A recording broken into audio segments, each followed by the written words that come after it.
2 decades in the making, the Real ID Act finally made it to the finish line at airports across the country on May 7th, and the Transportation Security Administration believes repeated delays in enforcement gave more people time to prepare. TSA tells us about 81% of passengers have been Real ID compliant as of that May 7th enforcement date. That means there's less likely to be delays at your TSA screening.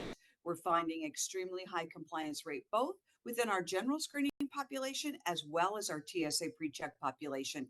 So we're very pleased with how things went. Our operations were not impacted because there was such a high compliance rate. The Department of Homeland Security worked with states to prepare for enforcement, and TSA leaving room for various forms of ID has had a trickle-down effect on foot traffic at the Department of Motor Vehicles. The public has had the opportunity to come in, right, and get their driver's license, and they too have been interacting with TSA, knowing that there may be other options, and so there has been a slight decrease in the number of people that came into the office. Passports, military IDs, and permanent resident cards are among more than a dozen forms of ID TSA will accept if you don't have a real ID. It's those who weren't ready for real IDs who feel that slower pace. For those individuals who came to the security checkpoint starting last Wednesday and continuing today and moving forward, if they do not have a real ID compliant credential or another form of ID that TSA accepts, they can expect delays and potential screening. And of course, if we're unable to verify their identity, they risk being turned away from the security checkpoint. One flyer who doesn't have a real ID says he wasn't too worried about enforcement. I have my Arizona ID.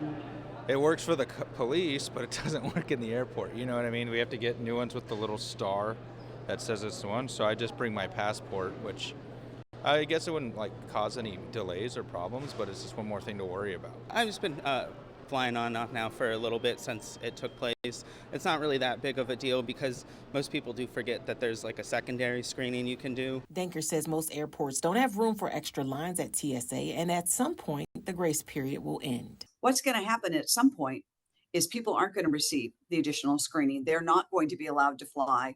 But what we're doing now is working with the public to educate them. To get a real ID, DMV customers will need a document that proves they're in the country legally, like a birth certificate and 2 forms of address from 2 different sources.